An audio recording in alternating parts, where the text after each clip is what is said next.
à Benito. Aujourd'hui on se retrouve pour une nouvelle vidéo qui est donc mon look d'ado numéro 2. Je crève de chaud là-dedans. Bref, mon look quand j'avais 17 ans et comme vous avez pu le voir dans l'intro avec ce magnifique pull Tokyo Hotel avec bien sûr les détails, la capuche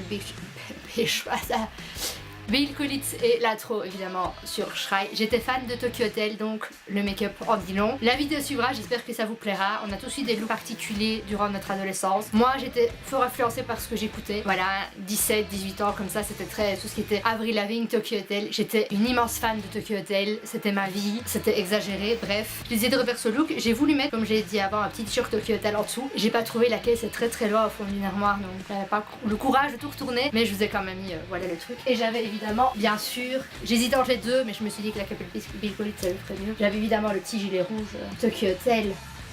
Évidemment. La vidéo suit, j'espère d'avance que ça vous plaira. On va commencer par le fond de teint. Alors, vers 17-18 ans, donc dans la période Tokyo Hotel, j'avais toujours du fond de teint orange, puisque j'utilisais toujours le même Dream Matte Mousse que j'utilisais avant. Le fond de teint n'avait pas changé. J'utilisais toujours pas de poudre, pas d'anti-cerne, rien du tout. Donc, on va commencer.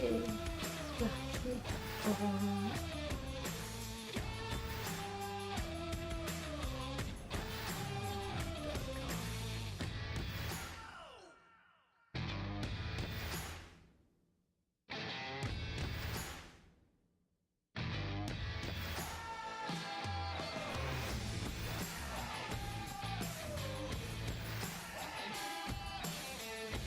Alors j'essayais toujours de camoufler voilà, les rougeurs que j'avais sur les joues en rajoutant des kilos de fond de teint. Et voilà. Je ne connaissais pas l'astuce des couleurs, voilà le vert pour les rougeurs, tout ça je connaissais pas. Donc moi je rajoutais des couches. Je devenais orange et j'étais plus rouge. Vraiment ça me convenait mieux. J'ai voulu mettre un t-shirt Tokyo Hotel pour cette vidéo, pour rendre hommage à la vidéo, mais je l'ai pas trouvé. Ils sont quelque part dans une boîte, mais je n'ai pas retrouvé la boîte. Parce que oui, j'ai tout perdu.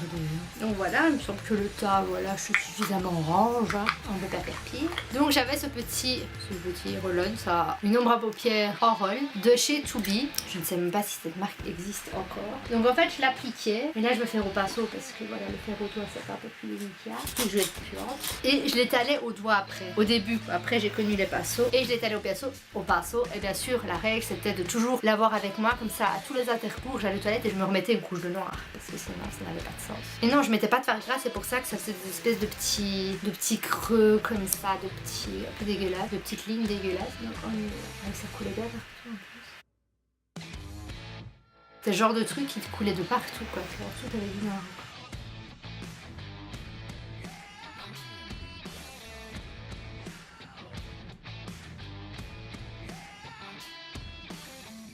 Je vais quand même essayer à chaque fois de rattraper le noir parce que je ne me baladais pas je me baladais pas noir comme ça en dessous.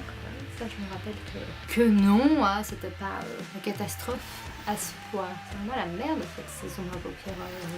Quand on a 17 ans, 18 ans, c'est faut que qu'on utilise. Ça dépend qui après voilà. Qui utilise des bons trucs. Moi c'était pas mon cas, j'utilisais des trucs de merde. C'est surtout que j'avais pas mon argent de poche, j'étais voilà, je demandais à ma mère, j'aimerais bien ça comme maquillage, donc je pouvais pas me permettre de dire je voudrais bien un truc mieux. Donc voilà, on commence bien sûr à arriver à l'œil de panda, l'œil au beurre noir, magnifique. Je vais essayer de trouver un plus petit pinceau, enfin ce petit pinceau là. Le dessous de l'œil, je vais quand même le faire au pinceau, puisque à l'époque je devais utiliser des pinceaux. Non, j'avais un énorme crayon noir, un peu comme celui-là, qui à la base ça est un crayon blush. J'avais un gros crayon noir comme ça que je frottais au-dessus et en dessous de l'œil. Après le roll-on, il me semble que c'était le gros crayon noir.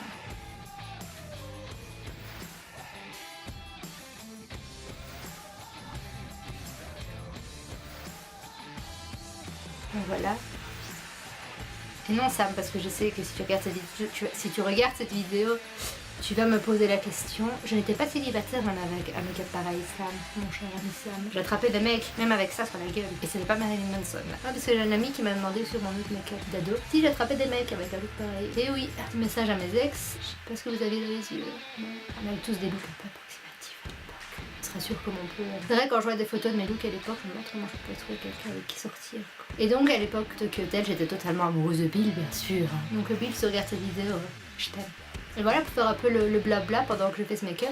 Pour ceux qui ne savent pas, ils ne sont pas morts, hein, ceux de Tokyo Hotel. QNMI, ils ont continué à faire des albums. Puisque moi, je suis allée les voir quand même, j'avoue, je suis allée les voir en concert en avril. Voilà, en avril, il me semble, à Bruxelles. J'avais été avec une copine, on s'était dit, ça fait longtemps qu'on n'a pas été les voir, on a qu'à aller. Au départ, on allait un peu plus pour le délire. Et il se trouve qu'on a quand même pas mal aimé les nouvelles chansons. Je l'avoue, j'ai bien aimé les nouvelles chansons. Bon, ça change le dur de Monsoon, mais c'est pas mal, c'est assez chouette même, je dirais. Je me maquillais comme ça tous les jours sans exception. On a retrouvé des photos du baptême de ma petite cousine, où j'avais donc les cheveux super foncés, j'avais les cheveux noirs à l'époque, le maquillage comme ça, et ma petite cousine m'a montré une photo. Et elle m'a dit qu'au départ, quand elle a vu la photo, elle a demandé à sa mère qui c'était.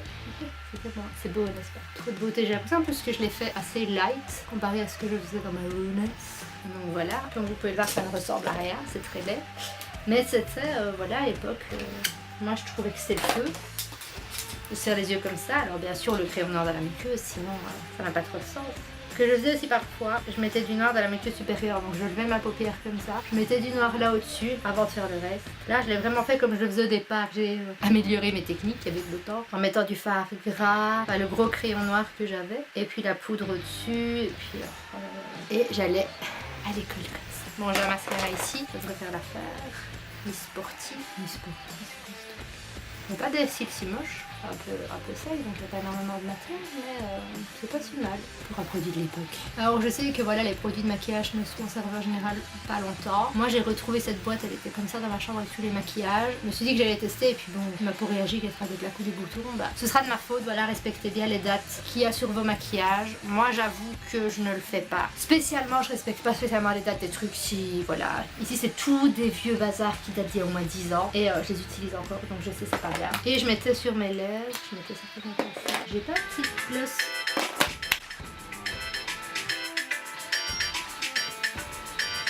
Ça les amis, ça veut dire qu'il est 8h et que je dois prendre mes anticoagulants. Voilà, j'ai mis aussi à un moment donné, photo de vidéo, des ombres à paupières violettes comme ça. Je vais vous faire une vidéo sur cette boîte d'ailleurs, la boîte des mystères d'il y a 10 ans. Donc, on va faire plus simple, on va prendre ceci, ça va être chez Réserve Naturelle. Je ne sais même pas si ce magasin existe encore en Belgique. Je sais bien qu'il y en a eu pendant longtemps à la gare de Bruxelles, mais je sais pas s'il y a encore, bref. Et c'était un double gloss, comme ça, donc on va prendre ça. Avec un pinceau évidemment, je vais pas faire ça au doigt, comme des doutes. On va prendre le transparent parce que je mettais voilà un gloss transparent. Je respectais quand même le truc chargement des yeux, bouche neutre, bouche le plus neutre possible. J'en mets les deux parce que ça glosse pas tant que ça. Un peu le gloss de la merde.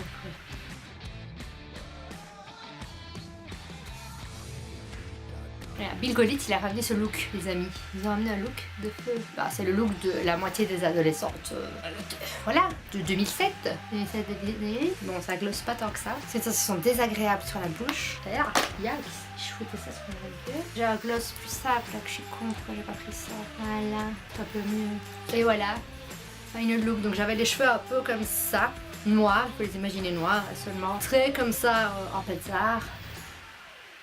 Et je me trouvais fraîche. Donc voilà, c'est la fin de cette vidéo. J'espère qu'elle vous a plu. Si c'est le cas, mettez un pouce bleu pour me le faire savoir. Dites-moi dans les commentaires si vous voulez plus des make-up d'ado. Si vous voulez une vidéo, on me l'a déjà demandé, mais voilà, s'il y en a d'autres qui veulent une vidéo de la boîte à maquillage pour vous montrer les horreurs que j'utilisais quand j'étais jeune. N'hésitez pas à vous abonner à ma chaîne si ce n'est pas encore fait. Partagez la chaîne avec tout le monde pour qu'on soit plein de licornes dans un monde rempli d'amour. Et on se retrouve très très vite pour une prochaine vidéo.